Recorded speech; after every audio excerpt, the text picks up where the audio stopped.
Recording. हाय सुम्बुल, सबसे पहले welcome to the channel. Thank you. सबसे पहले ये जानना चाहेंगे बिग बॉस का सफ़र कैसा रहा, क्योंकि जाते वक्त हमने देखा था सुम्बुल एक अलग ही अवतार में स्टार्टिंग के डेज में दिख रही थी, फिर आप बाद में हमने देखा कि एक अलग ही आपका रूप दिखा है। आई थिंक कि वो बहुत डिफरेंट जर्नी रही ऑफ कोर्स, एंड जैसा मैंने एक्सपेक्ट किया था वो कहीं से कहीं तक बिल्कुल वैसी नहीं थी। पर एक चीज़ मुझे अच्छी लगी कि हाँ, मुझे मतलब लर्निंग एक्सपीरियंस था, बहुत चीज़ें सीखने को मिली। उसके साथ साथ एक ये चीज़ हुई कि वो बहुत रियल जर्नी रही कि स्टार्टिंग में भले ही मैं फिट इन नहीं कर पा रही थी, देन कुछ और चीज़ें हो गई जिससे मैं और ज़्यादा it was more like a downfall for me, and then वहाँ से वापस से ऊपर आना, एंड सो आई थिंक कि it was a natural journey. तो उस चीज़ की मुझे थोड़ी खुशी है कि हाँ, एक रियल जर्नी थी मेरी। अभी हम देख रहे हैं कि बहुत से ऐसे आपके फैंस हैं जो बोल रहे हैं कि सुम्बुल को नहीं निकलना चाहिए था, वो डिजर्विंग थी, ट्रॉफी उनके हाथ में होनी चाहिए थी। क्या लगता है आपको, ऐसा कौन सा व्यक्ति है जो अभी भी अंदर है और वो डिजर्विंग नहीं है? ऐसे खैर मैं किसी का वो नहीं लगा सकती कि मतलब कि ये डिजर्विंग नहीं है। They are inside and they still there, there must be a reason that they are there. It's just that कि हाँ, मैं अपने आप को मानती हूँ कि मैं डिजर्विंग थी और मैं और आगे आनी चाहिए थी, मैं जीत भी सकती थी। पर ये मैं नहीं बोल सकती हूँ कि किसको नहीं जीतना चाहिए, कौन डिजर्विंग नहीं है, टू बी ऑनेस्ट। लेकिन फिर भी सुम्बुल एक ऐसे होता है ना कि बाहर से लोग आपको देखते हैं, आपका गेम देखते हैं, उनको पसंद आता है आपका गेम, लेकिन कुछ लोग ऐसे होते हैं कि जो बिना गेम खेले भी आगे बढ़ते जाते हैं। आपको ऐसा कोई व्यक्ति लगा अब तक? बिना गेम खेले आके तो मैं भी पढ़ी, मतलब मैंने कोई गेम नहीं खेला है, मैं दिल से चली हूँ अंदर। पर उसके साथ मैं अगर एक नाम लेना चाहूँ तो मेरी नज़र में शालीन, और उसका कारण बहुत सिंपल सा है कि अ, शालीन का मतलब मैंने स्टार्टिंग से चिकन के अलावा कोई और मुद्दा देखा नहीं था। Is a nice guy, and कुछ और मुझे ज़्यादा गिला शिकवा नहीं है, ऐसा कुछ मैं मन में लेके नहीं घूम रही हूँ। जस्ट दैट कि आई थिंक कि उनका वो जो लव एंगल उन्होंने चलाया, फेक लव एंगल या जो भी था वो, आई थिंक उसके भरोसे वो इतना लंबा आ गए and he still there. So I think कि वो थोड़ा सा कि शायद मैं भी अगर कोई लव एंगल खेलती तो मैं आगे तक पहुंच जाती, फिनाले तक पहुंच जाती, या फिर मैं सिर्फ कैमरा में दिखने के लिए कुछ भी फालतू के मुद्दे उठाते रहती, गंदगी करती या नीचा दिखाती, तो शायद मैं आगे पहुंच जाती। पर मुझे ये सब चीज़ें सही नहीं लगती है करना, टू बी ऑनेस्ट। पता है, लव एंगल की जब बात आती है, कहीं ना कहीं आपके साथ भी उन लोगों ने कुछ एक साजिश की थी। आपको भी उसमें कहीं ना कहीं बहकाने की कोशिश की थी कि हाँ, सुम्बुल के बारे में भी आपने भी ये बात की जिक्र की है एक बार टीना से। क्या कहना चाहेंगे, जब अगर गेम खेला चाहते तो इंडिविजुअल अपना गेम खेलना चाहिए, या ये सब मुद्दों को लाना ज़रूरी है बिग बॉस के घर में, क्योंकि ये तो एवरी सीजन का हो गया है कि एक लव एंगल बनाना। डू यू थिंक सो हाँ, it it is is so? actually here. Big Boss has also actually become like a film, to be honest, जिसमें एक हीरो है, एक हीरोइन है, एक विलन बन जाता है। जितना मैंने इस सीज़न में नोटिस किया है, इस सीज़न की बात करी मैं पर्टिकुलर, पर मेरी नज़र में ये सही नहीं है। मैं सच्ची बोलूँ तो कि आप मतलब ये क्या वाला, अगर आप फेक लव एंगल खेल रहे हो तो आपको बहुत ज़्यादा सपोर्ट मिलता है। मेरी नज़र में ये सब चीज़ सही नहीं है। मेरी नज़र में आपको गेम भी खेलने की ज़रूरत नहीं है, आप अगर अपने दिल से चलोगे। क्योंकि एक बार मुझे याद है कि रुबीना जी ने भी बोला था कि जो भी करो ना, बस सच्चे दिल से करो और कुछ भी नहीं। तो आप बस दिल से साफ रहो, आप सच्चे दिल से कोई भी चीज़ करोगे वो कहीं से कहीं तक गलत नहीं होगी। तो दिल से चलना चाहिए, दिमाग से पूरी दुनिया चल रही है। अभी भी आपके निकलने के बाद भी कुछ कुछ बातें चलती कि मंडली एक तरफ है और अपने मंडली में किसी को लेना नहीं चाहती है। शालीन भी अभी कह रहे हैं, हमने कल परसों के भी एपिसोड में देखा है कि कहाँ वो शिव से लड़ रहे हैं कि मंडली बना लिया है तो ऐसे लेना नहीं पसंद कर रहे हैं, कि मैं तुमसे सिर्फ बात करने गया था, लेकिन ये तो कुछ और ही समझ रहे हैं। एक्चुअली मंडली इज़ नॉट अ कंपनी जैसा बना के रखा है कि मंडली लोगों को हायर करती है वहाँ पे काम करने के लिए। ऐसा कुछ भी नहीं है। मंडली जेन्युइन फ्रेंडशिप है, जो एक शब्द दे दिया गया मंडली, पर उसके अलावा वो एक जेन्युइन फ्रेंडशिप थी जो लोग आपस में जो कनेक्ट कर पाए। शायद किसी एक इंसान से कनेक्ट कर पाए हो, पर धीरे धीरे करके हर एक इंसान से कनेक्ट करने लगे, क्योंकि कहीं ना कहीं मंडली में वो लोग हैं जो काफ़ी सेल्फलेस हैं। चाहे वो साजिद सर हो, चाहे वो अब्दू हो, चाहे वो शिव हो, चाहे वो स्टैन हो, चाहे वो निमृत हो, या फिर मैं हूँ। तो कहीं ना कहीं एक जो जेन्युइन दोस्ती होती है कि आप दोस्त के लिए कुछ भी कर सकते हो, वो मंडली है। तो मंडली इज़ नॉट लाइक कि कोई भी आए 2-4 दिन अच्छे से बात हो तो उसको एकदम दोस्त बना लिया, नहीं। जब तक आप किसी इंसान से कनेक्ट नहीं करोगे तब तक आप मतलब दोस्त नहीं मान सकते ना, बहुत सिंपल सी चीज़ है वो। पर अगर सुम्बुल आपसे अगर पूछा जाए कि बिग बॉस के घर में this season who was the entertainment person? अरे यार, सब अपने आप में बहुत एंटरटेनिंग है, सच्ची बोलो तो। मतलब अर्चना बहुत एंटरटेनिंग है, और शालीन भी है कहीं ना कहीं, बहुत उन्होंने भी एंटरटेन किया होगा। क्योंकि हमने जो एक न्यू ईयर पे वो एक एक वीडियो देखा था, तो he is a funny guy I think. तो लोगों ने पसंद किया होगा, एंटरटेनिंग वो भी है। उसके साथ साथ स्टैन बहुत एंटरटेनिंग है, शिव भी बहुत एंटरटेनिंग है, साजिद सर बहुत एंटरटेनिंग थे। तो ऐसा कौन है जो एंटरटेनिंग नहीं है, सब एंटरटेनिंग है कहीं ना कहीं तो।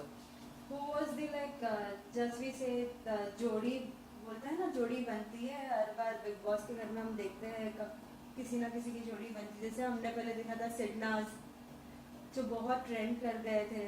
ऐसे इस सीजन अगर आपको अगर कोई लगा हो? आई थिंक स्टैन और शिव सबसे माशाल्लाह सबसे प्यारी जोड़ी रही है वो। बिकॉज जब साजिद सर चले भी गए और हम लोग भी थे, इनफैक्ट मैं अभी के भी एपिसोड देखूँ, उनको जो दोस्ती का अवार्ड दिया गया and everything. So I think कि वो एक जोड़ी है, वो सबसे माशाल्लाह सबसे कमाल की जोड़ी है। वो एक जोड़ी, और एक साजिद एंड अब्दू, सजदू। ऐसा कोई एक व्यक्ति जो हमेशा हर किसी की फ्रेंडशिप तोड़ना पसंद करता है जोड़ने से ज़्यादा, और खुद को ज़्यादा हाईलाइट करने की कोशिश करता है? You mean the self centred person? Tina. Tina, why do you think so like that? Because I think he she is very self centred. She wants कि हर एक चीज़ उनके इर्द गिर्द हो, जिसके लिए उनको एक बड़ी ही रानी के सिंहासन पे बैठाया गया था, विच इज़ एक्चुअली राइट। कि उनके थोड़े रानियों वाले एकदम नखरे मुझे लगते हैं। आई इट्स नॉट दैट कि मुझे कुछ पर्सनल प्रॉब्लम है उनसे, नहीं। Because for me show is ended. पर अभी जो आपने मुझे कारण दिया उसके हिसाब से और कोई है नहीं घर के अंदर। मैं ये उन पे इल्ज़ाम नहीं लगाऊंगी कि वो दोस्ती तोड़ती हैं बनाने से ज़्यादा, पर कहीं ना कहीं वो सेल्फ सेंटर्ड मुझे बहुत लगी। फिर साथी सुंबल, हाल ही में हमने जब टास्क देखा था, जो टास्क में 3-3 लोगों की ही जोड़ी चलेगी, लेकिन उसमें आपके ग्रुप ने आपको नहीं चूज किया। आपको क्या लगता है, आपको वो टास्क करना चाहिए था या नहीं? क्योंकि बिग बॉस के घर में कुछ टास्क ऐसे होते हैं जो बहुत ही ज़्यादा लाइक सहन शक्ति अपने अंदर रखनी पड़ती है टास्क करने के लिए। आपको वो आई लगा? थिंक वो टास्क मैंने बिना किए भी किया था। लोगों ने वो देखा होगा कि मैं कितना ज़्यादा इन्वॉल्व थी उस टास्क में। पर उसके साथ साथ जब मैंने अपने दोस्तों के चेहरे देखे टास्क के बाद, तब मुझे लगा कि अच्छा हो मैंने नहीं किया।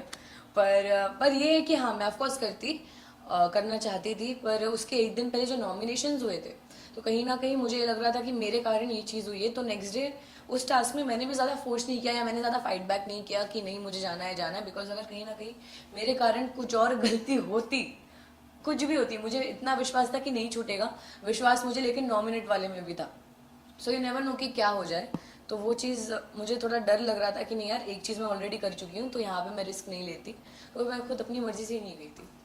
बार बार आपको लोग कहते थे कि सोई हो, अब तो जाग जाओ, अब तो जाग जाओ। ये सुन सुन के आपको कुछ अजीब नहीं लगता था? क्योंकि हर कोई एक घर में तो बहुत सारे ऐसे लोग थे जो सोए हुए थे, जो अब तक आगे बढ़ गए। मुझे बुरा लगने लगा था बीच बीच में कि मतलब अभी तो मैं जगी हुई है। जब मैं जगी थी तब भी बोलते थे कि ये सोती रहती है। मतलब मेटाफोरिकली बात कर रही हूँ। तो वो चीज़ मुझे लगी कि यार अब तो मैं अच्छे से कर रही हूँ, अब तो मैं हर जगह इन्वॉल्व हूँ, अब मुझे क्यों बोल रहे हो। वो चीज़ थोड़ी बुरी लग रही थी। और फिर क्या होता है ना कि आपको कोई भी, चाहे वो शेखर सर हो, चाहे सलमान सर हो, कुछ भी आके बोले, वो एक अलग चीज़ हो जाती है। पर वही चीज़ जब कंटेस्टेंट्स आपके सामने रिपीट करते हैं, आपको नीचा दिखाते हैं वो बोल बोल के, तब ज़्यादा बुरा लगता है। Because you can not say anything, it just that कि आपको खुद को पता है कि आप कितने इन्वॉल्व रहे हो।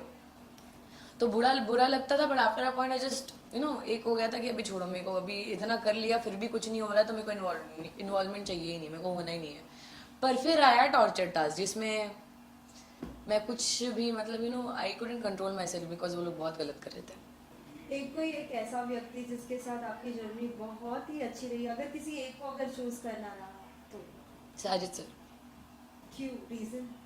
बिकॉज इज वो मतलब एकदम फादर फिगर हो गए थे मेरे लिए घर के अंदर। मेरे को उनसे डांट खाने में डर भी लगता था, और उनके लिए खाना बनाने में खुशी भी मिलती थी, उनके साथ मस्ती करने में मज़ा आता था। सो वो मतलब एक फैमिली काइंड ऑफ एक अपनापन वाली फीलिंग होती है। तो I has to feel very protected and very safe उनके पास में. सुंबुल, पता है आपके इतने फैंस थे कि इतने फैन पेजेस बने हैं, पूछो मत. लेकिन है ना, लोगों की एक शिकायत थी कि अगर आप शालीन को नहीं पसंद करती, उनकी कुछ हरकतें नहीं पसंद करती, फिर भी उनका काम करना क्यों पसंद करती थी आप? क्योंकि कहीं ना कहीं टीना भी एक हद तक ऐसे चिढ़ के फिर वो पीछे हो जाती थी. मतलब स्टार्टिंग की बात कर रहे हैं आप? जी. वो क्या होता है ना, मेरी नज़र में जो चीज़ है कि एक दोस्ती में आपके दोस्त में ज़रूरी नहीं है कि आपका दोस्त एकदम परफेक्ट हो, उसमें कोई फ्लॉ ही ना हो. सो दोस्ती होती यही है कि आप सामने वाले की खामियां जानते हो, वो जो जहाँ जहाँ गलत है, जो जो बुराई है वो आप जानते हो, लेकिन उसके बावजूद आप उसको एक्सेप्ट करते हो. मेरी नज़र में दोस्ती वो है. आप उसको समझाते ज़रूर हो, पर मेरे और शालीन में ऑफकोर्स एज डिफरेंस बहुत ज़्यादा था, तो कहीं ना कहीं मुझे बोलने में भी लगता था कि यार ये इंसान ऑलरेडी समझदार है, जो मुझे बाद में लगा कि नहीं है. पर स्टिल मेरे लिए स्टार्टिंग में वही चीज़ थी कि यार he is my friend and whatever, like कुछ भी बुराइयाँ हो, I should accept him the way he is, because दोस्त है मेरा, सो वाई नॉट. मेरा ये सोचना था. पापा की बातें कितनी इम्पोर्टेंट लगी, क्योंकि कहीं ना कहीं निमृत को भी हमने देखा था, उनके पापा ने भी उनको कुछ सुझाव दिए थे, लेकिन उनके लिए वो सुझाव इम्पोर्टेंट नहीं थे. लेकिन आपके पापा का एक टाइम हमने ऐसे भी सुना कि उन्होंने बोला था सुंबुल को वोट ना करो, लेकिन आपके परफॉर्मेंस में कुछ चेंजेस आए, राइट? आई थिंक कि निमृत के लिए ऐसा नहीं मैं बोल सकती, क्योंकि वो ऑफकोर्स कि इम्पोर्टेंट नहीं थे. उनके पापा ने जो बोला, पर एक चीज़ हो जाती है जो शायद मैंने भी सेकेंड वीक में की थी, कि हमें कहीं ना कहीं ये लगता है ना कि हम वो ज़िंदगी जी रहे हैं, बाकी लोग वो ज़िंदगी देख रहे हैं, तो हम क्या चीज़ फील कर रहे हैं वो हम जानते हैं. उस चीज़ में हम गलत हैं, वो मैं भी मानती हूँ, एंड आई गेस वो निमृत भी मान रही होगी. पर उसके साथ साथ वही एक जो फीलिंग होती है ना कि मैं ये चीज़ देख रही हूँ, मैं पूरा ज़िंदगी जी रही हूँ, और मैं अभी तक अपने हिसाब से करते आई हूँ सब चीज़, तो थोड़ा वक्त लगता है हर एक चीज़ को एक्सेप्ट करने में. क्योंकि मैंने भी एक्सेप्ट नहीं किया था जब पापा ने सेकंड वीक में आके मुझे बताया था, जबकि मुझे लगा था कि टीना शालीन मेरी सबसे अच्छी दोस्त है. पर यार वही चीज़ गलत हो गई. पर बाद में जब वो कन्फेशन रूम वाली चीज़ हुई, तब साजिद सर ने मेरा बहुत साथ दिया, क्योंकि मैं वो इंसान नहीं हूँ कि मैं एकदम रूडली मुंह पे बोल दूँ कि जाओ मुझे बात ही नहीं करनी है, ऐसा मुझसे वो होगा ही नहीं. पर फिर भी कहीं ना कहीं मुझे थोड़ा स्ट्रिक्ट बनना पड़ा, जिसमें साजिद सर ने मेरा बहुत साथ दिया. कल जब आपके पापा से भी बात हुई थी, उन्होंने कहा था कि सुंबुल को इसलिए मैंने भेजा है कि कुछ थोड़ा इंडिपेंडेंट रहे, कुछ नया सीखने मिले. आपसे जानना चाहेंगे, बिग बॉस के घर में जाने के बाद क्या कुछ बदलाव आपके अंदर आए हैं और क्या कुछ आपने सीखा है इतने कम उम्र में? आई थिंक मेरे पेशेंस लेवल और हाई हो गए, और अब अगर मुझे कोई भी मेरे बारे में बुराई करना चाहता है, कुछ भी बोलता है, कुछ भी बोलना चाहे, तो मुझे बिल्कुल फ़र्क नहीं पड़ेगा. अंदर से मैं बहुत सुन के आई हूँ, जितना नहीं सुनना चाहिए था वो भी सुन के आई हूँ. सो या मुझे नहीं लगता कि अब मुझे उन चीज़ों से फ़र्क पड़ेगा, बिकॉज एक सहन शक्ति और बढ़ गई है, पहले भी थी अभी और ज़्यादा बढ़ गई है. उसके साथ साथ हम I am gonna be a little more reserve now, क्योंकि मैं हर एक इंसान के साथ बहुत पोलाइट रही हूँ हमेशा से, मस्ती करना ये सब. पर ज़रूरी नहीं है कि हर एक इंसान को मस्ती समझ में आए, क्योंकि वो कई बार गलत तरीके से भी समझा गया है. तो या अब किसके साथ फ्रेंडशिप नहीं रखना पसंद करेंगे और रखना पसंद करेंगी? After all, like big boss के विजेता के बाद तो आप सभी एक साथ मिलेंगे, तो आई थिंक एक्सेप्ट फॉर टीना शालीन, सबके साथ मैं दोस्ती रखना चाहूँगी.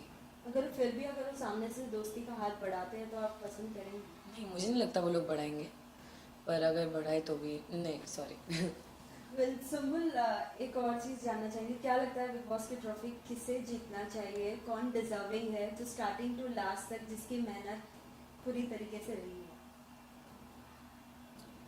अगर मैं मेहनत की बात करूँ तो फिर शिव, और मतलब दोनों ही मेरे दोस्त हैं, शिव स्टैन. मैं तो बोलती दोनों को जिता दो, पर दोनों ही इतने माशाल्लाह प्यारे हैं, और दोनों इतने डिफरेंट है एक दूसरे से भी. सो मेरे हिसाब से डिजर्विंग डिफरेंट लोग हैं, जिन्होंने हर एक सिचुएशन को बहुत डिफरेंटली हैंडल किया है. प्रियंका ऑफकोर्स बहुत स्ट्रॉन्ग प्लेयर है, पर उसके साथ साथ उनका एक ही तरीका है, वो झगड़ा करने वाला. पर शिव का वो तरीका नहीं है, ना ही वो स्टैन का तरीका है. स्टैन अपनी बात बोल के निकल जाता है, उसको नहीं फर्क पड़ता सामने वाला क्या सोच रहा है. सो आई थिंक स्टैन और शिव बहुत डिफरेंट है, तो मेरी नज़र में तो शिव या स्टैन को ही होना चाहिए. अगर आग खोलना अगर रहा किसी का, जितने भी अभी कंटेस्टेंट है घर में, अगर किसी एक को अगर कुछ सुझाव देना हो कि अगर आपके साथ ये गलत हो रहा है, आप प्लीज़ हट जाइए ये चीज़ करने से, तो किसे आप सुझाव देना चाहेंगे? मैं किसी को सुझाव नहीं देना चाहूँगी, क्योंकि मुझे मालूम है कोई मानेगा भी नहीं. वो घर ही ऐसा है, इसको किसी को कोई जो भी बोलो, कोई मानने को कभी जीवन में नहीं सिंपल मारेगा। आपने बहुत सपोर्ट किया है, जैसे कि अब तो मैं आपको क्या ही बोल रहा, ऐसा लग रहा था कि आपके दोनों भाई है शिव और स्टैन, उन दोनों के लिए आपने इतना टास्क में बोला है, भले वो बाल्टी टूट गई थी, चाहे वो फिशेस वेस्ट हुए थे। वो मैंने बोला हमेशा, इट जस्ट दैट ना कि अगर मैं किसी को सुझाव दूँ, ऑफकोर्स मैं अपने दोस्तों को सुझाव नहीं दूंगी, मेरे हिसाब से वो एकदम बढ़िया चल रहे हैं, पर बाकी जो लोग हैं उनमें से किसी को दूंगी तो उनको फ़र्क भी नहीं पड़ेगा। जो घर के अंदर मेरे साथ हो चुका है, बहुत सुझाव देने की कोशिश की, कोई नहीं सुनता, कोई मतलब नहीं है एनर्जी वेस्ट करने का, बता रही हूँ मैं। पर एक बहुत छोटी सी चीज़ है बट कि आई थिंक अर्चना अगर कुछ बहुत गुस्से में कुछ ज़्यादा ही बह जाती है, नहीं तो है वो माशाल्लाह बहुत प्यारी लड़की है एंड बहुत एंटरटेनिंग है। अगर वो इतना ज़्यादा गुस्से में बह ना जाए, थोड़ा सा कंट्रोल में रहे, तो उससे ज़्यादा प्यारा कोई नहीं है। साथ ही बिग बॉस के घर में क्या कुछ नहीं मिला था आपको, as in like food dishes and all, बाहर आने के बाद क्या कुछ पसंद करेंगे आप? मैं अभी रोज़ क्या क्या खा रही हूँ, मैंने KFC खा लिया आते ही साथ, then next day McDonald's, cold coffee, और कल मैंने चाइनीज़ खाया है एंड मोमोज़ खाए कल मैंने। और मैंने क्या खाया था, हाँ मैंने मटन खाया कल, और अभी मैं वाइट सॉस पास्ता खाऊंगी, और इसके बाद मैं बाहर निकलते ही साथ ये सब खत्म हो जाएगा जब पानी पूरी खाऊंगी। आपकी सिस्टर से भी हमने बात की थी, उन्होंने बोला था कि लाइक सिस्टर आप लोगों में बोलते हैं, अपी बहन, अपी बोलते जी, बोला था कि हमने तो कभी देखा नहीं था दी को ऐसे रोटी बनाते हुए एंड ऑल, अब तो देख रहे तो अब तो एकदम ही बदल गई है। क्या कुछ आपकी सिस्टर ने आपको कहा? आई थिंक कि वो मतलब उनको भी बिलीव नहीं हुआ पापा और सानी को कि मैंने इतना अच्छा खाना बनाना कहाँ से सीखा, क्योंकि मैं खाना थोड़ा बहुत बनाती थी घर पे ही, बट कि मतलब शूट करते हैं जब, तो शूट करने के टाइम पे इतना वक्त नहीं मिल पाता है, तो मैंने कभी ज़्यादा खाना बनाया नहीं। पर हाँ, रोटी गोल बनानी आती थी मुझे। उसके साथ साथ काफ़ी चीज़ें मैंने घर के अंदर एक्सपेरिमेंट की जो सही निकल गई, चाहे वो चिकन पुलाव हो, चाहे वो मटन पुलाव हो, चाहे मैंने मटन एक बार बनाया था वो हो, या फिर मैंने पोहा तक एक्सपेरिमेंट किया था घर के अंदर, जो सबसे वो ऐसा हो गया था कि सुमन सबसे अच्छा पोहा बनाती है घर के अंदर। तो एक्सपेरिमेंट्स के चक्कर में मैं एकदम बहुत बढ़िया हो गया मेरे साथ, तो मैं तो बड़ी खुशी हो गई थी, मुझे बोला वाह मज़ा। बिग बॉस के घर के बाद बहुत से लोगों को प्रोजेक्ट्स मिले हैं, अभी हाल ही में हमने देखा है कि अंकित शो में है। हाँ, अंकित है, आप गौतम है। आप अगर पसंद करती हैं तो किस तरीके का शो पसंद करेंगी और करना चाहेंगी? मैं फ़िलहाल मैं चाहूँगी कि मैं वेब शोज़ पे या मैं फिल्म पे ज़्यादा फोकस करूँ फ़िलहाल के लिए। नहीं तो अगर मुझे एक अच्छी स्टोरी के साथ एक अच्छा बड़ा शो ऑफ़र होता है टीवी के लिए भी, then why not. It's just that कि मैं थोड़ा कुछ डिफरेंट करना चाहूँगी अब। जी। एक इमली के कैरेक्टर से ऑफ कोर्स बहुत अलग, और मेरी पर्सनालिटी से बहुत अलग, जैसा लोगों ने बिग बॉस में मुझे देखा है, क्योंकि उन्होंने उसमें भी फ़र्क देखा है कि मैं इमली में कैसी थी और मैं बिग बॉस में कैसी थी, उनमें भी बहुत बड़ा फ़र्क है। तो उसके भी अलावा मैं कुछ और एक मैं खुद को चैलेंज करना चाहूँगी, एक चैलेंजिंग रोल चाहिए मुझे, तो मैं वैसा कुछ चाह रही हूँ। क्या बिग बॉस के घर के बाद कुछ फैन से मिली है अब तक? हाँ मतलब अभी गई थी मैं ज़रा सा मतलब मॉल एक, तो थोड़े ऐसे अभी ऐसा हो गया है कि सब लोग ही पहचान ले रहे हैं। कैसे रिएक्शंस थे? मतलब सब बहुत ऐसे खुश हो गए थे देख के, एंड सब बता रहे थे कि जिस दिन मैं निकली थी एपिसोड्स देख के, उनके सबके घर वाले रो रहे थे कि मैं चली गई बाहर, कि उन सब ने बोला कि मैं बहुत डिग्निफाइड वे में रही हूँ घर के अंदर। मुझे ऐसे दिल को खुशी हुई देख के, पर वही है कि अभी सब पहचाने जा रहे हैं, मैं समझ नहीं आ रहा मैं कहाँ जाऊँ। मैं अकेले कहीं नहीं घूम सकती, और थोड़ा सा ऐसे खुशी हो रही है, मतलब वाह। सिंपल एक आखिरी सवाल, हम हमेशा देखते थे कि कोई अगर किसी की फैमिली के बारे में अगर कुछ बोलता था तो हर कोई स्टैंड लेता था और हर कोई बोलता था कि आप नहीं बोल सकते ऐसे। शालीन ने भी अपनी एक्स वाइफ के लिए भी स्टैंड लिया था, लेकिन जब जब अंकल की नकल अगर निकाली जाती थी तो आपने क्या कभी कुछ किसी को बोला है? कि जब कोई भी किसी की फैमिली तक जाता है, जैसे कि टीना गई थी मेरे डैड तक, और अर्चना गई थी, तब लोगों ने मेरा रिएक्शन देखा है। एक झगड़े में किसी की आप इज्जत उतारने लग जाते हो, उससे वो इज्जत उतारते उतारते जब आप उसकी फैमिली पे जाते हो वो एक अलग चीज़ है। पर जो पापा की एक्टिंग करना, जबकि वो मेरे पापा की एक्टिंग है भी नहीं, बिल्कुल वैसे बात नहीं करते, पापा पूरी दुनिया जानती होगी, पर उसके साथ साथ वही चीज़ है कि वो एक फन स्पिरिट में होता था। मैंने जब फारा मैम आई भी थी, मैंने फारा मैम को पूछा भी था कि अगर पापा को बुरा लग रहा है, बिकॉज मैंने पहले एक बार स्टैंड को बोला था तो फरहान ने बोला कि नहीं पापा इज़ ओके, तो एज लॉन्ग एज पापा इज़ ओके, पापा is taking all of this fun sportingly, तब तक मुझे कोई प्रॉब्लम नहीं है। और जिस दिन मैं घर के बाहर आई हूँ उस दिन मैंने एपिसोड में देखा था कि स्टैन बोल रहा था कि उसको बुरा लगता है कि जितने बार उसको बोला जाता है कि पापा की एक्टिंग करो। सो या मतलब वो एक सबूत है सब लोगों के लिए कि जिसको बोला जा रहा है करने के लिए उसको भी थोड़ा वियर्ड लग रहा है कि यार क्यों करा रहे हो, पर as long as my father is taking it all of this in a sporting way, then why not, I am happy, he is happy, I am happy. Lastly Sumbul के अंदाज में क्या कुछ कहना चाहोगे उन सभी फैंस को जिन्होंने इतना सपोर्ट किया है सुम्बुल को? आई थिंक उनके लिए कुछ भी बोलना कम पड़ जाएगा, बिकॉज इतना ज़्यादा प्यार दिया है मुझे इतने वक्त तक, और रात दिन पूरी मेहनत करके मेरे पीछे लगे हुए थे वोट्स एंड एवरीथिंग। सो मैं बहुत लकी हूँ, मुझे ऐसा लगता है कि मुझे इतना सारा प्यार मिला है, एंड फैंस नहीं बोल सकते, एक पूरा फैमिली बन गई है मेरी बार। सो आई फील वेरी ग्रेटफुल, बहुत अच्छा लगता है देख के। Thank you so much. Thank you.